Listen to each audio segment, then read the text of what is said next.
Talcher police हाथ में brown sugar बेपारी गैंग 10 जन ब्राउन सुगर बेपारी गिरफ से निकटर 56 ग्राम धला जहर जबत होती। 4टी बाइक 8टी मोबाइल और नगद 12,000 टंका जबत करिछि पुलिस। जबत ब्राउन सुगर आनुमानिक मूल्य 5,60,000 टंका हेबो। तालचेर थाना जंदाबाहाल गाँव में गत किछि दिन हैला ब्राउन सुगर कारोबार चलिथिबा नै अभियोग होई आसुथिला। गतकाली विलंबित राति पुलिस एक स्वतंत्र टीम गठन कर रेड करथिला। ब्राउन सुगर बिक्री पाई योजना चलिथिबा बेले गैंग को पुलिस माड़ी बसिथिला।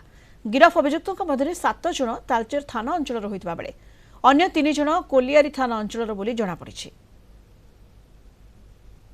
तो कल रात 12टा बेले एक निर्दिष्ट खबर मिलता कि जंदावाल केनाल रोड पाखरे आश्रम स्कूल पाखरे किछि पिला एकाठी होती से ब्राउन सुगर बिक्री करुछंती।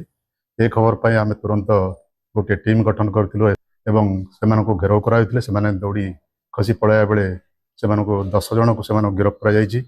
सेमानक ठारू 55.64 ग्राम रो ब्राउन सुगर जार आनुमानिक मूल्य 5,60,000 हेबो।